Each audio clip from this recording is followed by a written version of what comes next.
Boa noite, gente linda. Sejam bem-vindos.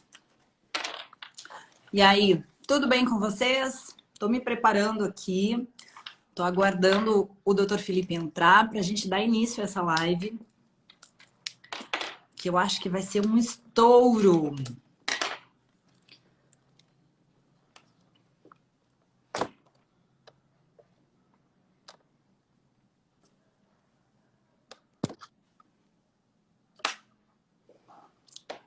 Vamos aguardar aí, o Dr. Felipe deve estar entrando.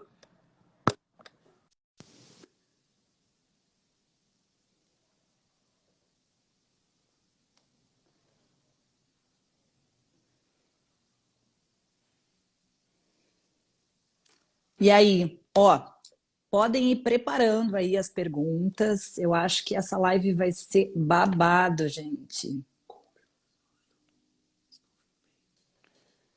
Gente, só um momentinho que eu tô esperando aqui o Dr. Felipe entrar. Olá, boa noite, Amanda, tudo bom? Opa, boa noite. É um prazer conversar contigo. Na O prazer é realidade, todo meu, mano. na realidade, assim, eu tava ansiosíssima por essa troca, porque eu acho que a gente tem dois prismas diferentes Uhum. sobre um mesmo assunto. E eu tenho certeza que a gente vai conseguir contribuir bastante aí pro pessoal que vai assistir a gente. Com certeza. Eu quero te agradecer pela possibilidade, pela oportunidade de estar aqui. Eu gosto bastante desse tema. Acho que é um tema que está bastante em voga ultimamente. E com certeza as Sim. pessoas têm várias dúvidas. Eu acho que vai ser bem proveitoso para quem estiver acompanhando. Com certeza. Doutor Felipe, deixa eu te perguntar um pouco sobre o seu trabalho, porque é claro que, evidente que eu já dei uma boa pesquisada, tive o Uhum. prazer de acessar o teu livro, mas o pessoal que está chegando agora talvez não tenha feito isso. Então, por gentileza. Tá certo.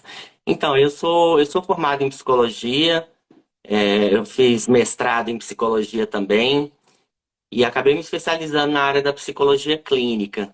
E, eventualmente, Uhum, eu comecei a me interessar muito pelo tema da terapia de casais uhum. como essa questão da abertura da relação é um tópico muito comum entre casais, eu acabei resolvendo me especializar nisso. Então eu estudei bastante e escrevi o livro, né, que você teve acesso, que se chama, Sim, o nome do livro é Não Monogamia Responsável, abrindo a relação com o cuidado que ela merece. Então bárbaro. a minha abordagem desse tema é sempre sobre essa ótica do cuidado. Como fazer isso de uma forma que seja cuidadosa? Porque a gente sabe que essa é uma experiência que pode suscitar emoções muito intensas. Então, eu acho que precisa ser feito com muito cuidado, muito carinho, até mesmo de uma forma estratégica, planejada, não sair fazendo de qualquer jeito, porque senão as pessoas podem acabar se machucando muito. Incrível como o teu posicionamento vem muito de encontro ao que eu acredito, e não só acredito, mas como eu também me proponho a ajudar as pessoas através do meu atendimento como coaching, como sexy coaching e como acompanhante, né? Iniciando muitos casais que nunca tiveram Uhum. essa experiência não monogâmica, então eu faço essa condução, né, de uma forma muito amorosa e também com conteúdo gratuito que eu posto na internet, como tu também faz, né? Aí na Sim. página. Gente, quem ainda não segue, arroba não monogamia responsável, tá aqui no link que eu tô conversando com ele. Eu conheci, na realidade, o trabalho do Dr. Felipe através desse IG, porque eu achei fantástico. Na realidade, ele posta ali algumas passagens do livro dele que foram dialogando muito comigo, que me tocaram muito, e aí eu acabei entrando para o canal do Telegram. Posteriormente eu vou deixar aqui também para vocês acompanharem, e fiquei encantada com o teu trabalho. Obrigada, Amanda. Eu te conheci através do Telegram, né? Depois tive a oportunidade de ler a entrevista que você deu lá no site da UOL e fiquei Uhum. encantado com o seu trabalho. Achei muito, muito bom que tenham pessoas fazendo esse tipo de trabalho. Eu acho que as pessoas realmente precisam de orientação. Como eu falei, é uma coisa que exige cuidado. Então, nada melhor do Sim, que estar assessorado por alguém que já tem experiência, por alguém que já tenha ultrapassado esses desafios comuns que sempre surgem, né, nessa jornada pela não monogamia, pela abertura da relação. Então, eu acho que quanto mais pessoas orientando, ajudando, mais fácil vai ser para as pessoas que querem fazer essa transição, né? Eu sim, vejo que uma coisa é um casal que já começa aberto, né? Hoje em dia isso está sim. acontecendo com mais frequência. Mas o mais comum são pessoas que às vezes já estão num casamento, num relacionamento há muito tempo, às vezes até 10 anos, e aí eles resolvem abrir essa relação. Eu acho que esse Uhum. é o contexto que é mais delicado, porque são 10 anos de condicionamento monogâmico, 10 anos de aprender a lidar com a sexualidade através do controle. Então, as pessoas acabam se sentindo muito inseguras quando elas abrem mão do controle. E é nessa Até hora da insegurança que a gente precisa dar um suporte para ajudar a pessoa a atravessar isso sem grandes traumas. eu tive a minha experiência própria Uhum. muito enraigada dessa cultura patriarcal que a gente tem, né? Eu Uhum. vivi os primeiros 7 anos da minha relação de uma forma muito abusiva, ambos os lados, né? Eu era muito ciumenta, ele era muito ciumento. Se há 12 anos atrás alguém me dissesse que eu viveria um relacionamento não monogâmico, eu ia dizer que seria impossível. E na realidade o que a gente fez foi uma construção através do questionamento das crenças, né, que vieram. Aquela velha história.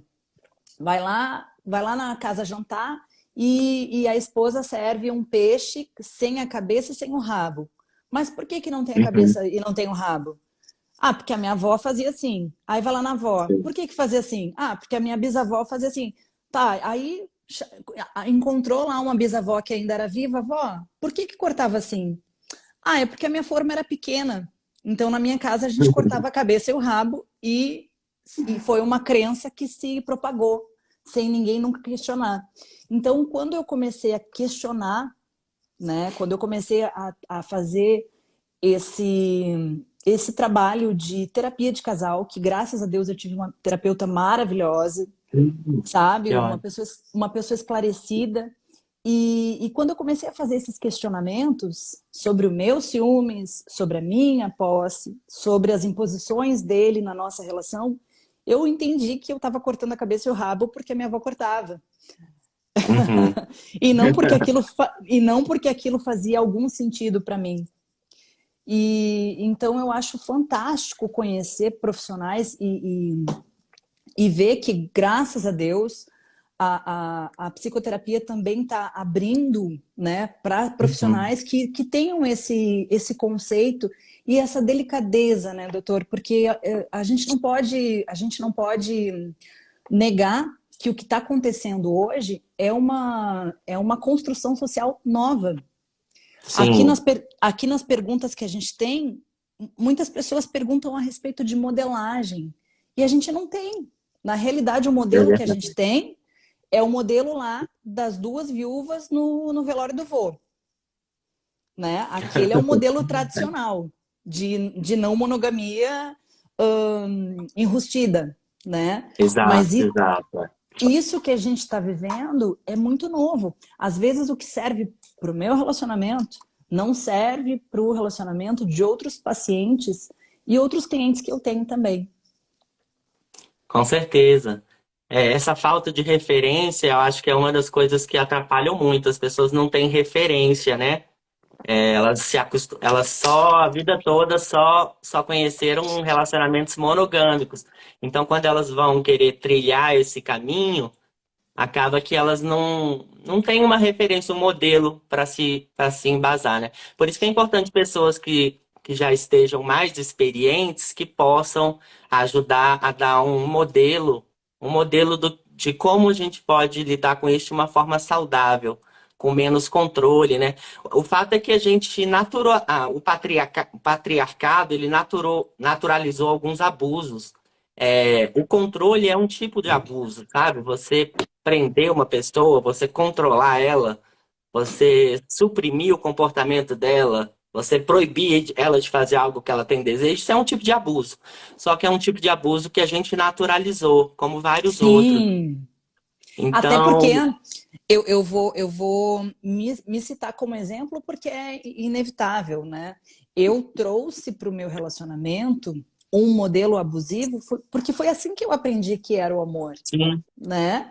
Eu via os meus pais brigando com ciúmes, com medo de traição, então a minha referência de relacionamento de família era daquele jeito. Até eu questionar o peixe na forma cortada, que foi uma coisa que me foi passado, eu Uhum. realmente não havia pensado. E eu tenho percebido que a gente tá começando a plantar essa semente na cabeça das pessoas. Eu vejo que muitas pessoas que me acompanham hoje no Instagram são mono, tá? Mas Uhum. elas estão compreendendo, não Uhum. concordando. E acho que isso é muito certo. Até porque esses dias eu vi uma reportagem, até que a gente compartilhou lá no canal do Telegram. Gente, esse canal do Telegram é babado.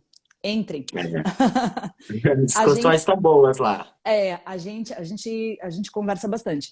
E teve uma, uma reportagem que aconteceu na Zero Hora, aonde um rapaz falou uma coisa que para mim fez muito sentido, que é impossível que somente uma forma de se relacionar contemple toda um universo de pessoas que estão na Terra, né?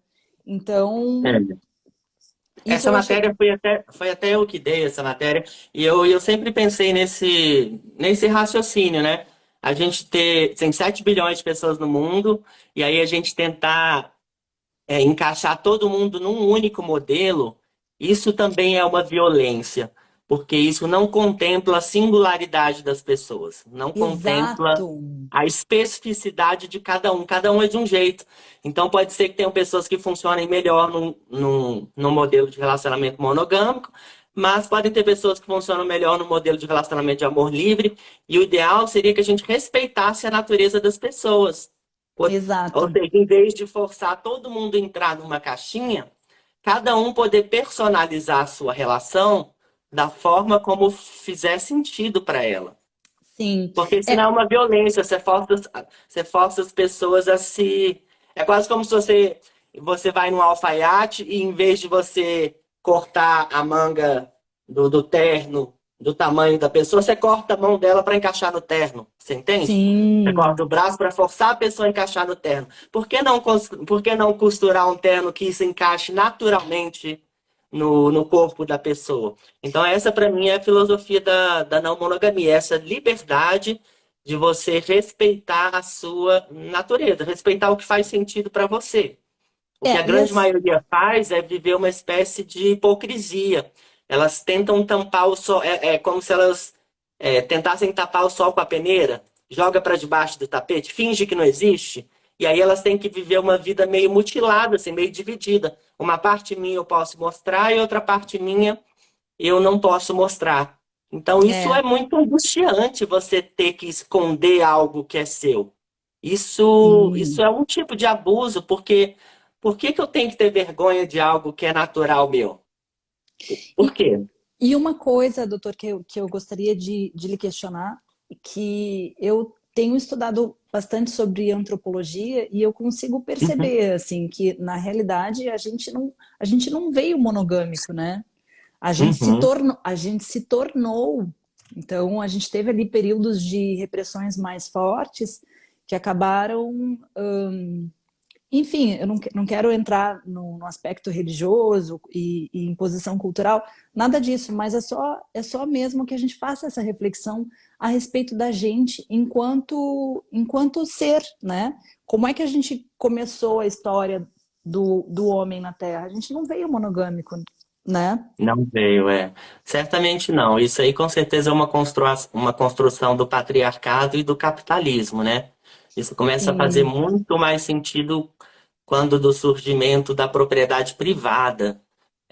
Os homens, quando eles passam até a posse da terra, eles precisam ter certeza que eles vão estar passando para os seus legítimos herdeiros. E a única forma de você ter essa certeza, para os homens ter essa certeza, é controlar o comportamento sexual das mulheres.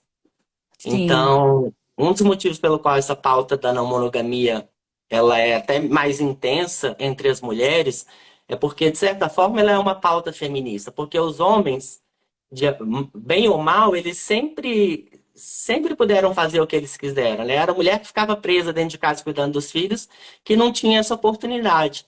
Então, tem É, gente que até brinca, que fala assim, para os homens as relações sempre foram abertas. Então, sim. agora as mulheres estão reivindicando abrir para elas também, para ter direitos iguais. O senhor sabe que assim, ó, o meu livro, o Rosa, eu tô, eu tô dando eu tô mergulhada nesse livro da maravilhosa Regina Navarro e, Uhum, e ele fala muito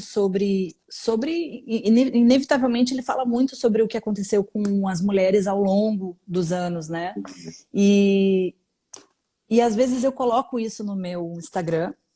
Como eu produzo conteúdo adulto, eu tenho muitos seguidores homens, e às vezes eu sou questionada no aspecto de que eu tô colocando assim um discurso feminista, quando na realidade não. Eu só tô colocando reflexões sobre coisas que aconteceram na nossa história, para que as pessoas consigam pensar por que a gente tem essa construção, né? Então, na realidade, uhum, assim, é muito importante para mim poder dividir contigo, né, que é homem e que bebe de outras fontes que eu não alcanço, para a gente poder mostrar para as pessoas que não se diz respeito a Amanda tem um discurso feminista. Foram coisas que aconteceram na história. uhum, Até os anos 50, a mulher que não casasse virgem era mal vista. E daí a gente uhum. vai estudando para trás tudo o que aconteceu. Não é que a Amanda tenha um discurso feminista, eu só exponho o que eu estudo a respeito do que aconteceu, da construção que a gente teve.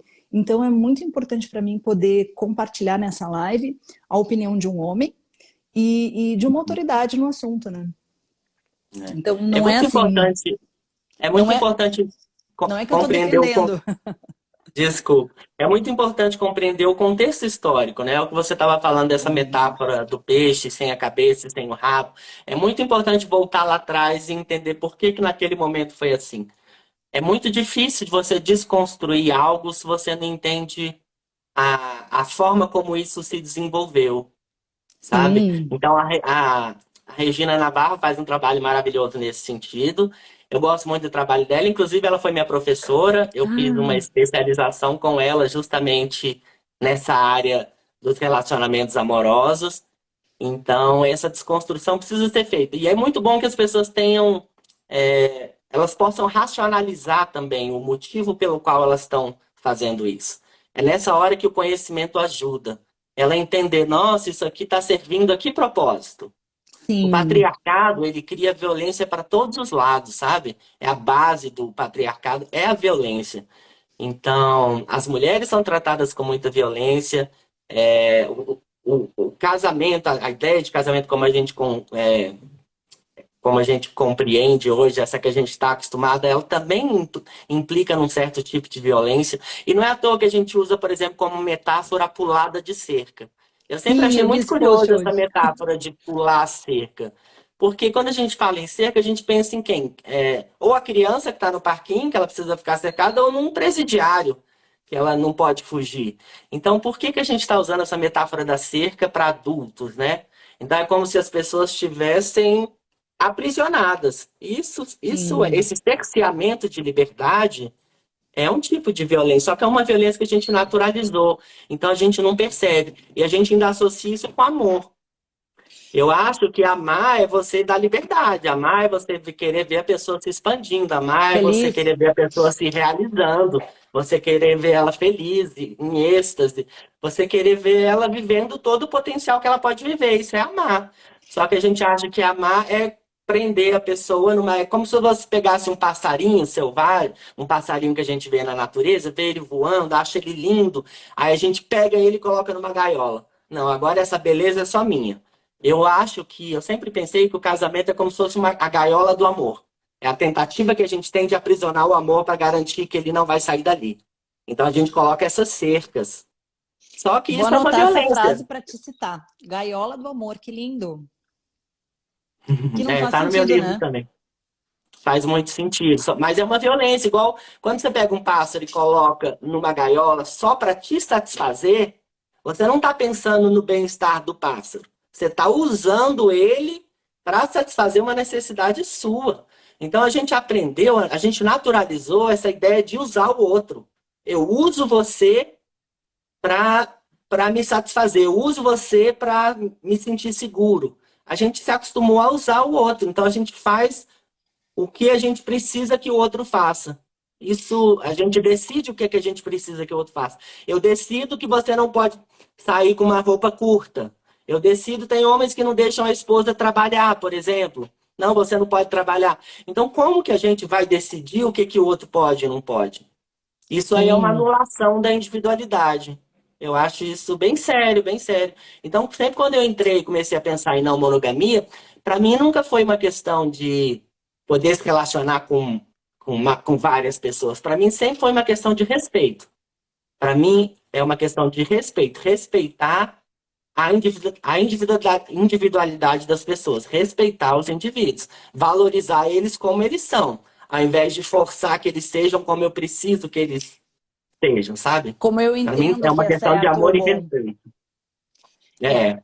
e veja bem, eu sou mãe de dois meninos, tá? Sou mãe de dois meninos adolescentes. E teve um belo dia que o meu filho mais velho chegou para mim e disse assim: Mãe, deixa eu te perguntar uma coisa. Tu e o Eduardo se amam? Aí eu falei: Sim, muito. Aí ele me questionou assim: Pois é, que eu tava ouvindo vocês conversarem alguma coisa e eu fiquei curioso. O Eduardo fica com outras pessoas? Porque eles são da era do ficar, né? Eles Sim. são da geração que fica. Aí eu falei: Sim. Daí parece que abriu assim uma coisa na cabeça dele, ele regalou o olho e disse assim: se vocês se amam, por que que ele fica com outras pessoas? Aí, naquele momento, assim, eu pensei numa forma lógica. Então eu expliquei da seguinte maneira: meu filho, tu tá numa festa com teu amigo e o teu amigo se encanta por uma gata bonita e os dois podem ter uma troca bacana. O teu amigo e a gata podem ter coisas legais para compartilhar. Se o teu amigo ficar com uma gata numa festa, tu não vai ficar feliz por ele? Aí ele disse, sim. Eu disse, então, eu como melhor amiga, esposa, companheira, parceira do Eduardo, se eu souber que ele quer ficar com uma gata numa festa, por que que eu vou ficar triste? Se ele é a pessoa que eu mais amo. Aí aquilo ali parece que deu um... Aí ele ficou quietinho assim e falou assim, faz muito sentido. Aí eu disse para ele assim, filho, não faria sentido se o Eduardo tivesse que me enganar para viver isso. Isso para mim não faria sentido nenhum. E aí foi dessa forma assim meio atropelada que eu tive que explicar para ele, mas que eu também entendi que explicando até para um adolescente que viveu pouco na vida, ele conseguiu entender. Dessa forma eu Uhum. consigo explicar para muitas pessoas adultas, né? Se ele é o cara que eu amo, que eu quero ver feliz, cara, se eu não vou ficar feliz com a felicidade dele, eu vou ficar feliz com a felicidade de quem? É. Então, Pois é. eu acho que quem não conhece, quem não vive a não monogamia, não entende a liberdade e a felicidade que se tem de ter alguém por livre escolha e não pela porta trancada, não pelo celular vigiado, porque eu já vivi isso. Eu já vivi isso e era péssimo. Na verdade, eu era escrava da minha insegurança, entende? Então, talvez o meu sentimento de não ser o suficiente fazia eu mexer no telefone. E com o tempo, claro que isso é uma construção, gente. Quem talvez está se identificando com a minha dor em casa e pensando, ah, mas eu nunca vou conseguir, foi uma construção. Então Uhum. eu vim de um relacionamento que a gente se controlava muito, que a gente brigava muito, e depois de um longo tempo de terapia, depois de um longo tempo de autoconhecimento, a gente conseguiu chegar nessa construção que a gente tem hoje, que é, eu sei que se ele tiver vontade de fazer alguma coisa, a primeira pessoa que vai saber sou eu, e a segunda pessoa seria a pessoa que ele teria interesse. né? Isso é bem interessante, porque é um certo paradoxo que tem nisso. A gente aprendeu a se sentir seguro, a sentir segurança através do controle. Mas, na verdade, toda vez que você está controlando algo, isso gera muita insegurança, porque na psicologia a Sim, gente fala assim, que todo comportamento de controle, ele motiva um comportamento de contra-controle. Então, se eu sinto que você está me controlando, eu vou achar alguma forma de burlar esse controle. É natural, porque ninguém quer ser controlado. É por isso que não, a gente fala tanto de pular a cerca, porque é quase natural que a pessoa pule a cerca. Eu sempre falo assim, se você quiser acabar com a pulada de cerca de uma vez por todas, a melhor forma de fazer isso é derrubar as cercas. Se não tem mais cerca, não tem como ninguém pular a cerca. Só existe traição porque, em primeiro lugar, tem alguém tentando aprisionar. Então, em geral, a gente acha que a responsabilidade pela traição é só a pessoa que traiu. Mas não. A realidade, a responsabilidade é do casal, porque para alguém trair, para alguém pular a cerca, alguém teve, outra botou a pessoa teve que cerca. colocar uma cerca lá primeiro. Então, se você quiser acabar com a traição, a melhor coisa é derrubar as cercas. Aí não tem como mais ninguém trair, né? É, Aí as pessoas vão optar por conversar, por falar. Elas vão pelo caminho da honestidade, da transparência, em vez de ficar buscando subterfúgios, em vez de... Por exemplo, a gente tem sites hoje, eu até escrevi sobre isso, sites próprios para as pessoas buscarem uma traição. Então, você tem um site que chama Ashley Madison, tem mais de 70 milhões de usuários, e todos que estão lá são pessoas casadas que estão buscando uma forma de trair escondido. E eu acho é, isso muito triste, eu acho muito triste, porque essa ideia de fazer algo escondido é uma coisa muito da criança, né? A criança faz muito isso, né? A criança, a mãe fala assim: você está proibido de jogar videogame. Aí o filho fala: tá bom, eu não vou jogar. Aí quando a mãe sai, ele corre pro videogame. Porque, claro, você tem alguém impedindo, né? Então, o melhor caminho nunca é esse caminho da mentira, né? O melhor caminho é o da transparência. Vamos conversar sobre o assunto? O ideal seria que logo no início da relação isso pudesse acontecer, né? Mas por exemplo, nunca tive um relacionamento que logo no início alguém me perguntou: vem cá, que tipo de modelo você quer que a gente siga? Que tipo de modelo faz mais sentido para você? Você acha que vale a pena a gente ter liberdade para explorar outros afetos, outros amores ou não? Em geral, a co- gente não é perguntado. Isso é meio que enfiado goela abaixo. como Então você você gostaria de simplesmente ser se amado? adapta. Como você Oi? gostaria? Eu acho que a pergunta é como você gosta de ser amado, né? Essa é uma ótima pergunta, exato.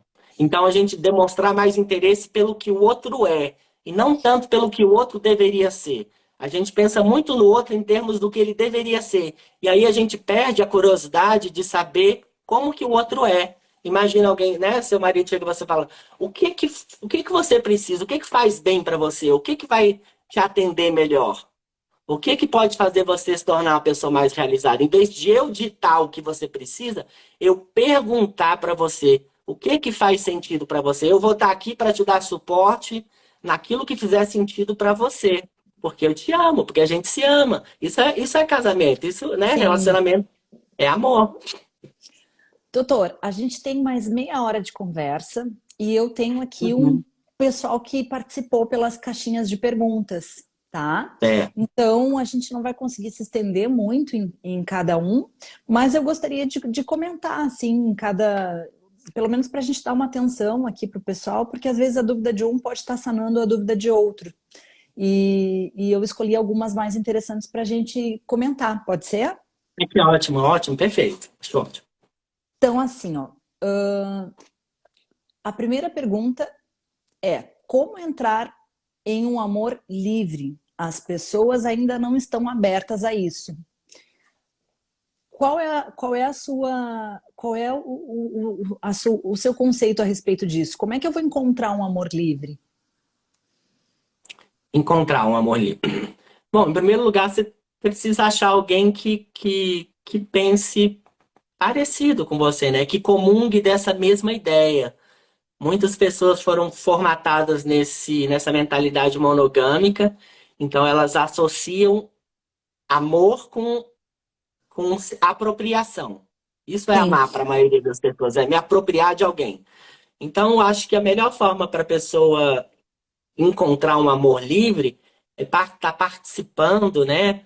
Porque, como ela colocou assim, como encontrar um amor livre, eu estou imaginando que ela quer saber como é que eu posso encontrar pessoas que estejam Sim. disponíveis para o amor livre. Eu acho que a melhor forma é justamente participando desses grupos, por exemplo, o grupo do Telegram, que você citou, né? Essas páginas do Instagram. Atualmente está sendo construído um aplicativo de relacionamentos somente voltado para pessoas não monogâmicas. Uhum. Então cada um tem que achar a sua praia, né? Não adianta você querer pegar uma. É mais difícil você pegar uma pessoa que ela acredita 100% na monogamia e querer viver um amor livre com ela. Pois Mas, em é. primeiro lugar, a pessoa tem que se trabalhar, né? Ela tem que desconstruir os próprios condicionamentos, até para depois ela poder chegar numa outra pessoa que queira partilhar disso com ela. Ali quando ela cita assim, ó, as pessoas ainda não estão abertas, eu já vejo um conceito diferente. Talvez seja ali a bolha onde ela está inserida, né? Eu, É, eu pessoalmente falo muito mais com pessoas não mono atualmente do que mono. Então eu acredito que também é justamente o que tu está dizendo. Grupos, né, aplicativos que a gente tem que começar a abrir esse conceito de amor livre de dentro para fora. Se eu me abro para isso, automaticamente tu vai te envolver e vai conseguir enxergar melhor esse universo. exatamente. Faz mais sentido, né? É melhor do que ficar dando murro em ponta de faca, né? Tentando forçar a barra de Ah, transformar, de mudar alguém. Fulano é monogâmico e eu exatamente. preciso ficar convertendo a pessoa para não monogamia.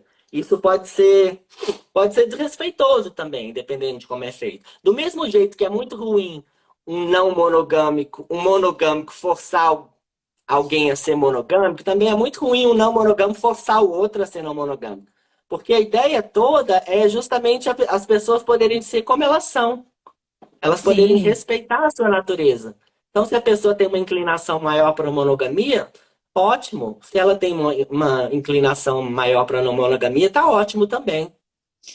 E eu acho que aqui eu vou sair um pouco da ordem que eu tenho de perguntas que eu publiquei aí para o pessoal acompanhar, mas eu acho que a gente já faz um gancho, que é a velha história. Como faz para convencer? Essa pergunta vem muito Uhum. para mim, né? Tem muito, E né? o meu conceito a respeito disso é que ninguém convence ninguém, né? Uhum.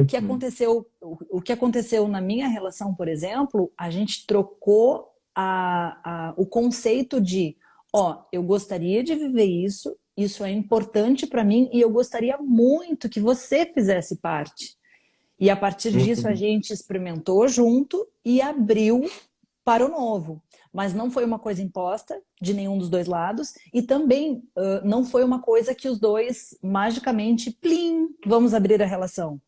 Não, a gente se É. abriu para experimentar o novo e a partir disso a gente se permitiu. Eu já estou aproveitando e respondendo uma outra pergunta que seria como eu conheci a não monogamia. Então foi dessa forma. Mas então, doutor, eu acho que se você quiser conceituar um pouco melhor isso, eu acho que a gente não convence ninguém, né? Eu acho que o que a gente pode é jogar sementinhas, né? A gente pode trazer a ideia, você pode dar um livro para a pessoa ler, né? Às vezes sai uma matéria na mídia, você fala para pessoa, mostra a matéria para a pessoa, e aí, o que que você acha disso? O que que É, você pensa a esse respeito? Você vai jogando sementinhas e torcer para que aquilo brote, né? Mas não dá realmente para convencer. Não dá é para uma. convencer. Tem que ser uma construção muito gradual, sabe? Aos pouquinhos vocês vão trocando, o casal vai trocando ideias, aos pouquinhos a pessoa tem espaço para mostrar qual que é o significado que aquilo tem para ela. Porque também eu acho que muitas pessoas às vezes criam resistência porque elas não entendem, não sabem o que que é. Por exemplo, se você vai propor para uma pessoa que vamos ter uma relação aberta, ela associa com traição. Sim. Ou então ela Ou acha que não falta de tem regra, que é uma compromisso. bagunça. Ela Falta de acha. Então, compromisso. ou ela acha que o outro não ama mais ela. Então, talvez a melhor forma de tentar ajudar uma pessoa a se abrir para isso é ir desconstruindo esses, essas fantasias equivocadas, sabe? Essa fantasia de que o outro não te ama mais, essa fantasia de que você tá querendo trair a outra pessoa, essa fantasia de que agora vai ser uma bagunça, agora eu não vou ter mais controle sobre nada, não tem regra. Então é bom as pessoas saberem que tem regras, que tem combinados, que tudo é conversado antes, que tem respeito, né? E uma dica que eu dou com frequência para quem chega até o meu Instagram ou as minhas redes sociais fazendo esse questionamento, eu sempre dou uma Hum. dica que eu acho que ajuda muito e seria, segue a página ali do Dr. Felipe, que é não monogamia responsável. Lá vocês vão achar o link do canal dele do Telegram, tá? E eu também estou sempre me esforçando muito para postar um conteúdo de valor, não só no Instagram, mas também no YouTube. E eu acho que assim, quanto mais vocês conhecerem, participarem de grupos que discutam, como o grupo do Dr. Felipe, como o meu canal para casais, ali a gente está sempre tentando fomentar, conversar, ouvir outras histórias. Então, isso Uhum. pode ser uma porta de entrada sutil para que vocês argumentem, para que vocês conheçam outras histórias de outras pessoas que conseguiram viver a não monogamia de uma forma com bastante sucesso. Doutor, Exato, pois é. A minha recomendação é sempre essa, de o casal talvez ler juntos, comprar um livro, ler, sim, trocar ideias, assistir filmes, séries. Hoje tem documentários, tem podcasts, tem grupos de Telegram. Então, quanto mais as pessoas vão se familiarizando com a ideia, menos resistência elas vão tendo, porque elas vão vendo que faz sentido. Então, o naturalizando, ideal é né? que a própria pessoa, ela se convença a si mesmo, digamos assim. Ela é Sim, convencida pelas ideias. Ela é convencida pelo que ela está entendendo. E não alguém convencendo ela. E a outra coisa que vale a pena dizer é que é muito importante ter paciência, né? Abrir a relação não é uma coisa que você faz da noite para o dia. É uma sim, construção, pode levar meses, pode levar até anos. anos. Então também você não pode querer que o outro, só porque você já abriu sua cabeça, você querer forçar o outro a abrir na marra, né? A cabeça dela. Tem que ser uma coisa orgânica. Leva, É, leva um bom tempo. eu sempre costumo contar que a minha primeira experiência foi péssima. É. A primeira experiência foi péssima. Eu me senti Foi aquela agredida. que você foi chorar na garagem, é isso? Eu vi. Eu me senti agredida. Eles demoraram para ver que eu estava na garagem, tá? Hoje eu dou risada porque é hilário. Eles estavam se divertindo. Qual é o mal disso? Era um sentimento meu comigo mesma. Mas a questão é que a gente também, isso eu gosto de falar para os casais sempre, é que às vezes você ter uma experiência ruim não quer dizer que é uma vida ruim, que é um relacionamento ruim. Quer dizer que foi uma experiência ruim e tudo bem, né? Cabe ao casal pesar se vale a pena tentar novamente ou se aquilo ali realmente te agride muito e tu não é capaz de transgredir, na minha opinião. É, isso eu acho importante que você está tocando, porque como eu comentei antes, esse tipo de situação pode machucar. E eu, como Sim, psicólogo, como ser humano, eu acho que a gente precisa cuidar dos sentimentos das pessoas, é muito importante. Então, para isso, eu acho a melhor forma de se cuidar nessa hora é fazer as coisas da forma mais devagar possível, da forma mais gradual possível. Então, primeiro começa só conversando, só vendo vídeos, trocando ideias. Depois começa a falar das emoções que envolvem. O que que você sente quando eu digo que quero ficar com outra pessoa? E aí você acolhe o sentimento da outra, da sua companheira. Depois, talvez, vocês podem entrar no aplicativo desses de casal e começar a trocar algumas ideias. Depois, talvez, ir para uma casa de swing só para observar, sem fazer nada. Então, eu acho que quanto mais devagar a gente vai adentrando, menos chance a gente tem de se agredir. machucar. E a Sim. gente tem mais recurso para digerir emocionalmente o que a gente está fazendo. Porque se a pessoa for direto, sabe, ela acabou de falar, ouvir no assunto, já vai no final de semana numa casa de swing, já transa com outra pessoa, já vê o marido. É coisa demais para ela assimilar, para digerir emocionalmente. Foi, Então tem que ser aos poucos, você tem que ir molhando molhando os pés aos poucos, sabe? Primeiro dá um passinho, volta.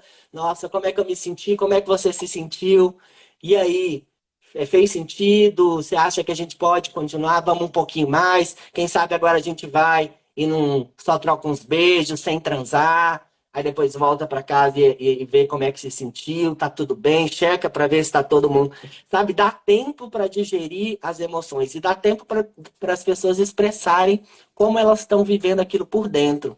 Se for rápido demais, as pessoas elas acabam se atropelando e nisso elas se machucam muito. Sim, e eu acho que a importância da gente ir digerindo isso e conversando, né? Não ficando introspectivo. Eu tenho uma prática aqui em casa que eu chamo de Love Day. Todos os dias 22 eu comemoro meu aniversário de casamento. É uma Uhum. DR escondida, né? Meu marido pensa que a gente só vai se encontrar para ter a parte boa, e eu tenho toda aquela DR preparada já, que é aquele momento que eu sento, brindo, me arrumo para ele e pergunto: "E aí, meu bem, como é que fomos esse mês?", né? O que está funcionando? O que não está funcionando? Então, ele, como sabe que vai ter a parte boa, ele já fica super receptivo, super comunicativo.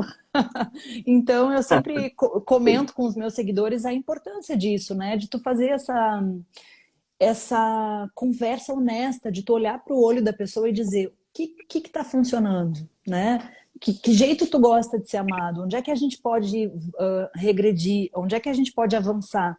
E foi desse jeito, com muita calma, com muita amorosidade que eu fui construindo.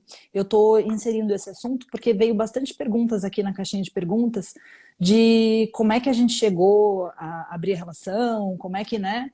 Qual foi o caminho? Então eu Uhum. já quero aproveitar o teu gancho para dizer que foi dessa forma, conversando muito É.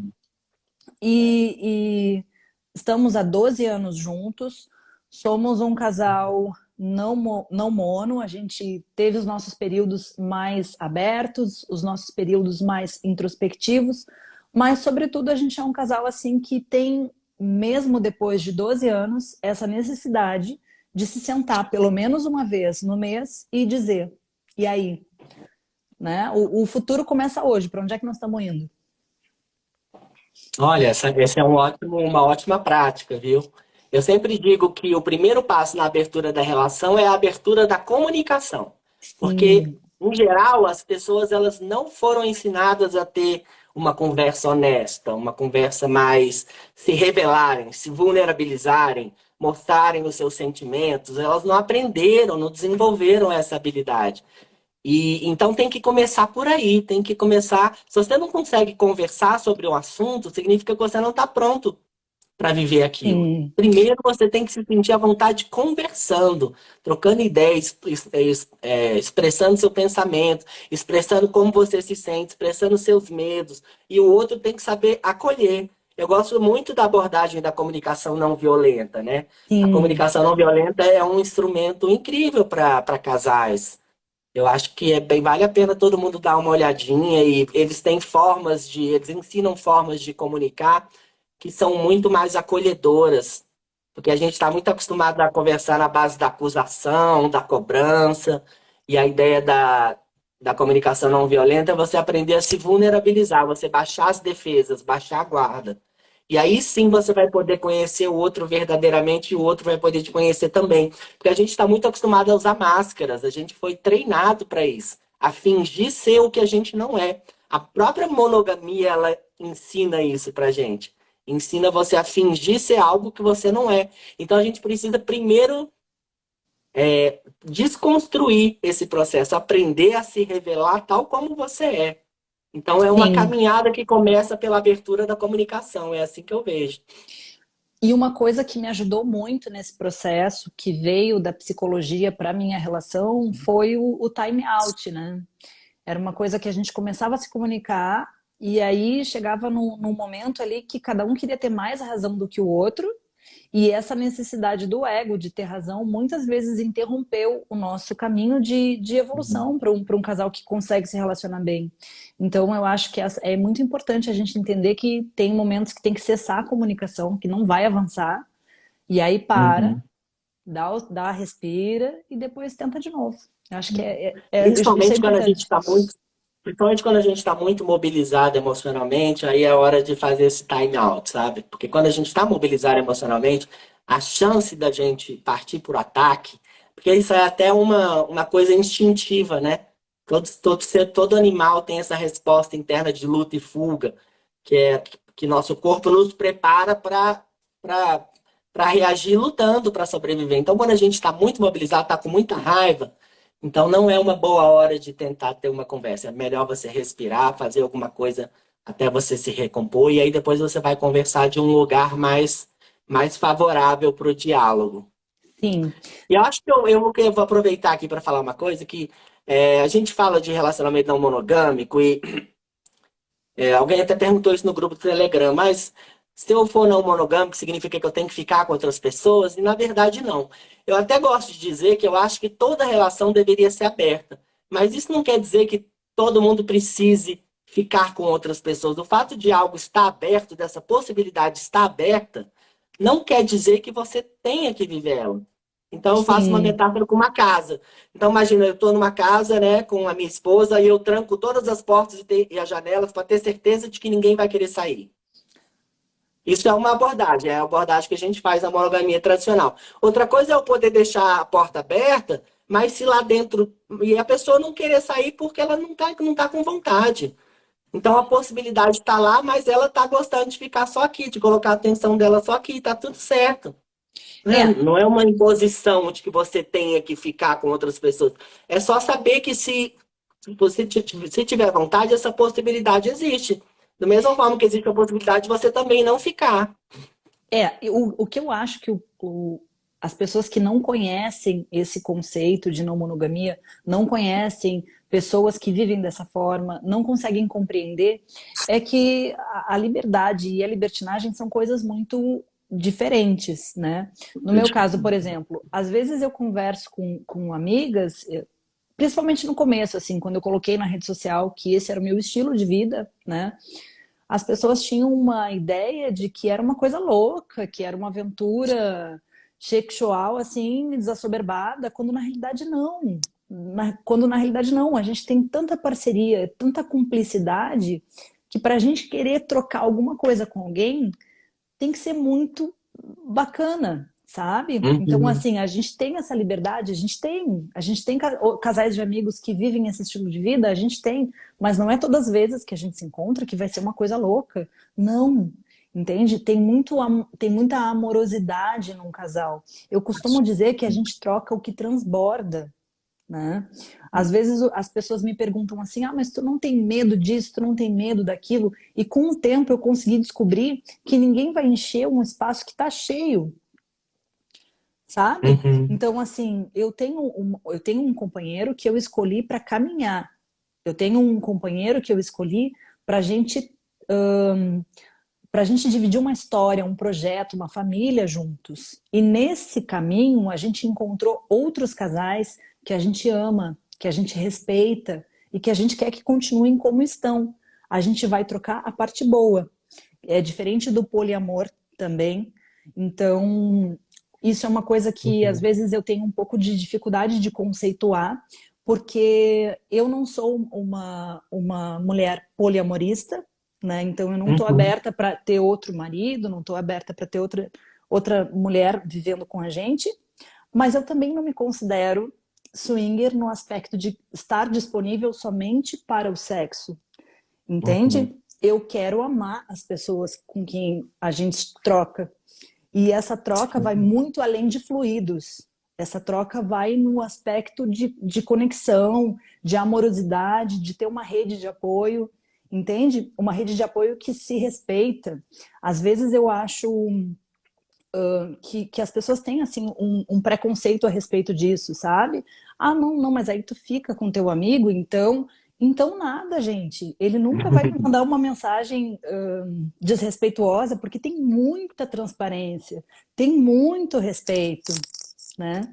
Então eu queria assim deixar essa mensagem para o pessoal que está nos acompanhando de conseguir compreender que não é assim feio e sujo da forma que muitas pessoas É. têm. uma visão sobre isso. É muito além disso, sabe? Eu acho que quem consegue ser feliz vendo a felicidade do outro, conseguiu atingir um nível de amor diferente. Sim, é verdade. E eu acho também que com afeto tudo é melhor, né? O fato de ser uma coisa casual, mesmo que você só vá se encontrar com um casal uma única vez, isso não impede que aquilo seja feito de forma afetuosa, de forma amorosa. Isso só qualifica, né?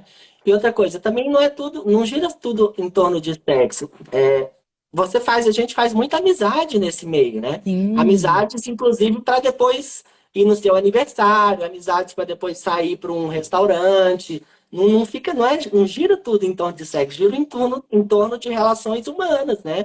Eu imagino que vocês devem ter feito muitos bons amigos nessas experiências. Amigos que frequentam sua casa, talvez que conhecem sua família, né? Que são amigos como um amigo qualquer, né? e uma coisa que eu acho que às vezes as pessoas que não vivem um relacionamento não monogâmico não conseguem conceituar é o fato de que a gente tem esses amigos e uma pequena parcela está relacionada ao sexo. A troca ela vai muito além disso. Muito além, né? A gente realmente tem uma rede de apoio, de amigos, de pessoas que a gente pode amar e aquele amor que a gente deseja que a pessoa seja feliz. Que a pessoa. Eu brinco que eu me apaixono pelos casais, mas eu me apaixono pelo casal junto. Sim, Entende?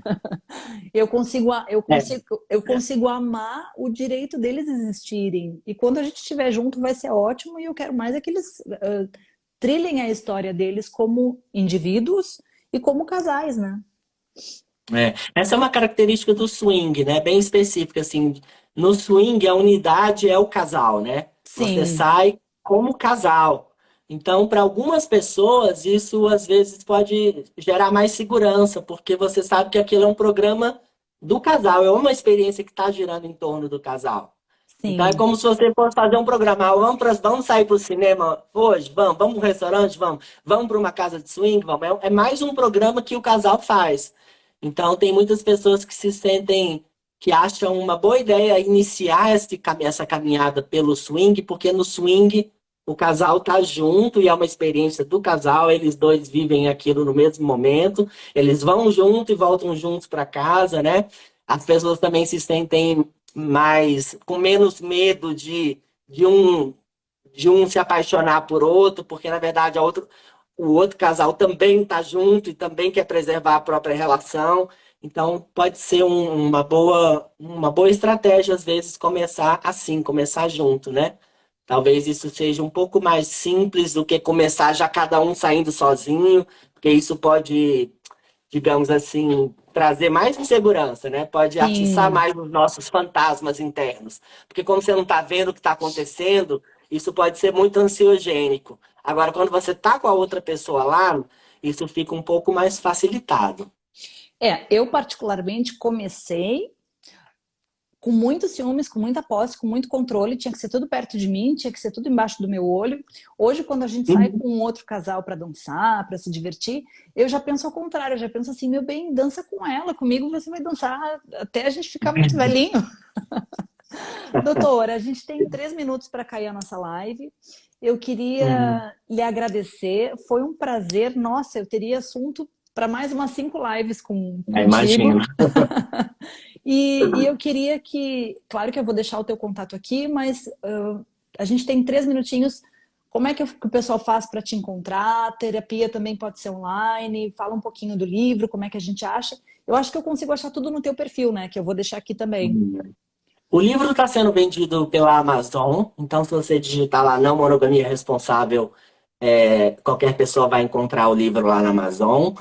Tem o livro, tem o grupo do Telegram, que é uma grande oportunidade que a gente tem de estar ouvindo a experiência de outras pessoas, e isso ajuda muito você ouvir pessoas que já estão trilhando esse caminho há mais tempo, né?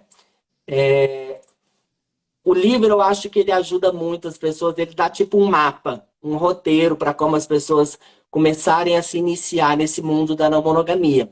Mas sempre é possível que as pessoas sozinhas, pode ser que elas não consigam fazer aquilo, pode ser que elas achem muito complexo, pode ser que elas entrem em certas crises. Aí nessa hora, eu acho que vale muito a pena ter a ajuda de um profissional, né? A Sim. terapia de casal que eu faço é uma terapia de casal voltada para não monogamia. Uhum. Então, casais, por exemplo, que estão querendo começar a abrir a relação, mas não sabem como fazer, ou então estão tendo problemas com ciúme, com insegurança, ou dificuldade de comunicação.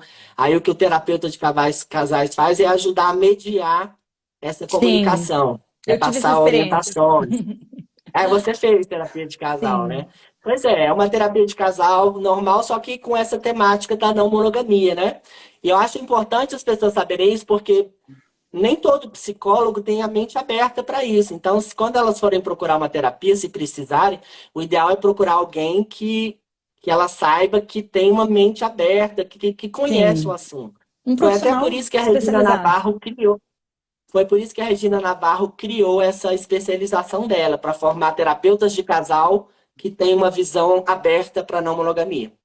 Doutora, a gente pode cair a qualquer momento. Eu quero lhe agradecer. Muito obrigado. Gratidão pelo teu tempo e pelo belíssimo trabalho que tu está prestando e colocando ali na página gratuitamente para que as pessoas possam acessar esse conhecimento teu, a tua pesquisa, a tua história, o teu trabalho que está magnífico. Muito obrigada. Eu que te agradeço, Amanda. Adorei o papo com você e tô disponível para quantos mais papos tiverem. Adoro falar sobre esse assunto e acho que sempre as pessoas vão aproveitar, né, essa possibilidade de tá refletindo sobre esses novos modelos de relacionamento. Muito obrigado aí pelo convite, pela participação. Adorei conhecer seu trabalho também. Tá bom, então, gente. Muito obrigado a participação de todo mundo aqui. A gente não pôde interagir muito no chat, mas a gente ficou ali de olho em todo mundo que estava entrando. Um beijo, doutora, e até a próxima. Até a próxima, Amanda. Grande abraço, pessoal.